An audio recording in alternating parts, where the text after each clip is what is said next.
Hello, everyone, and welcome to This Explainer. Today, we're tackling a topic that's pretty heavy, but absolutely essential for anyone in a leadership position within a sports community. We're looking at the 6 C's of responding to critical incidents in sport. You know, when a catastrophic injury or a tragic event strikes a team, the resulting psychological trauma can just completely overwhelm a community's ability to cope.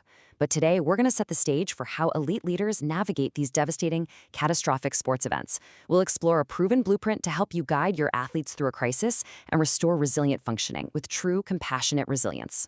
So picture this. Have you ever spent months, maybe even years, preparing your team for a championship, only to receive the one phone call that no parent, no coach, and no administrator ever wants to get? It's an agonizing reality. In sports, we spend all of our time drawing up plays, organizing practices, and studying film, but we rarely, if ever, prepare for unexpected tragedy. We're talking about fatal on-field injuries or sudden off-the-field accidents like motor vehicle crashes, assaults, or even suicides. It's literally the unthinkable happening in real time. And that brings us to the core problem. A critical incident is an event that creates significant human distress and completely short-circuits a person's normal ability to cope. Despite all the tactical preparation and play drawing we do, we simply don't prepare for this level of sudden, profound trauma. Sporting communities regularly face these events, and when they hit, well, the normal playbook gets thrown entirely out the window. This leads us to a crushing pressure point, something we call the inner circle burden. When a traumatic event strikes, the entire community immediately looks to you, the leader, the coach, the administrator, to be the rock for the team. They look to you for support and guidance. But here's the brutal reality. Because you're in that inner circle, you're actually highly vulnerable to the trauma yourself.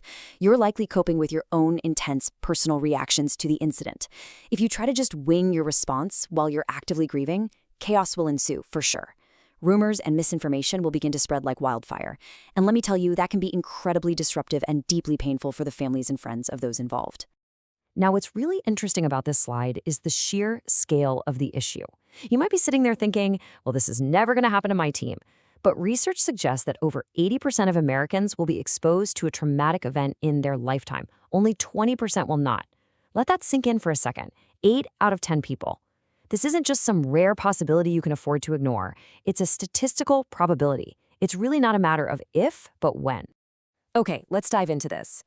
To protect your athletes and promote true healing, elite leaders implement a clinical framework known as the 6 C's of critical incident response. Connect, coach, consider process, consult, consider return, and care. Let's break these down one by one. Step 1. Connect with the community. Right out of the gate, your immediate first step is to identify the core groups that are affected. You need to actively coordinate with the leaders of parent groups, local clubs, and community agencies. But I really want to draw your attention to a crucial priority here. If the media becomes involved in the incident, you absolutely must create a protected environment. You have to actively shield traumatized athletes and grieving families from the sudden intrusion of reporters asking questions. They need a safe space to process, not microphones shoved in their faces. Moving right along to step 2, coach with information.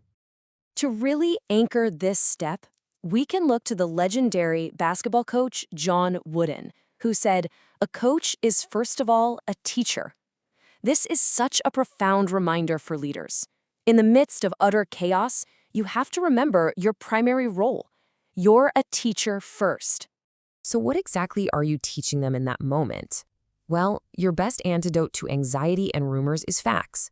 You need to gather the facts, communicate them clearly in a community setting, and educate your team on what's happening to their own bodies and minds, whether that's nausea, confusion, intense anger, or withdrawal. These are highly distressing symptoms, right? But as a leader, you must teach your athletes that these are simply normal reactions to abnormal events. Letting them know they aren't going crazy is a massive step towards stabilizing the whole group. But wait, hold on a second. Let me ask you directly. Are you trying to play the role of a licensed psychologist for your team when you're actually just their coach? Because trying to fix a team's deep, complex trauma all by yourself is a complete recipe for disaster. You're there to guide and support them, absolutely, but not to provide clinical therapy. Which brings us to step 3. Consider the process. And this brilliantly illustrates the long-term reality of healing. Recovering from a critical incident is not a one-week ordeal that you just power through. It's a full, year-long journey of adaptation. It moves from the acute phase in the first days and weeks to a transition back to normal routines over the coming months, and finally into a chronic phase. This entire cycle typically takes a full year. And pay close attention to that final milestone. You need to be highly prepared for renewed emotional awareness and sudden grief on the 1-year anniversary of the event. For really significant traumas, this process can even extend over several years. Next up, step 4, consult with professionals. A sudden crisis is definitely not the time to reinvent the wheel. You need to lean heavily on external resources. Reach out to school counselors, religious leaders, and licensed mental health professionals. Furthermore, national organizations like the Association for Applied Sports Psychology, or ASAP, and the American Psychological Association offer incredible ready-made resources. They can provide expert guidance for managing the media and gracefully coordinating community memorials. You really don't have to figure this out alone. Think about it like this. If your star player suffered a shattered leg on the field, you wouldn't suddenly try to perform the orthopedic surgery yourself, would you? No way, of course not. So why on earth would you attempt to perform psychological surgery on deep trauma without calling in the professionals? Bring in the experts. All right, step 5, consider return to play carefully. So the crucial point is how you manage that return to normal sports routines. You must actively de-emphasize the final score or the competitive outcome. Instead, reframe the goal. Focus on simply playing well or choose to compete in a way that specifically honors those who are affected by the incident. And most importantly, listen to your athletes. Trust your team's feedback regarding whether they're truly emotionally ready to step back onto that field. And finally, step 6, care for yourself. As a leader navigating a crisis, you are carrying a massive, heavy burden. But you literally cannot pour from an empty cup. You must make deliberate efforts to maintain your own self-care.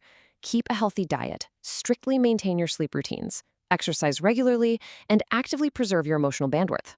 If you burn out, you simply can't effectively support the athletes who are relying on you. A critical incident is going to test your sporting program like absolutely nothing else ever will. But by utilizing the 6 C's we've covered today, you can actually transform a devastating tragedy into an opportunity for profound community healing and deep resilience. So let me leave you with this. Do you currently have an emergency action plan for off-the-field incidents? Don't wait for that awful phone call to ring to figure it out. Start building your blueprint today. Thank you so much for joining me for this explainer, and I will see you next time.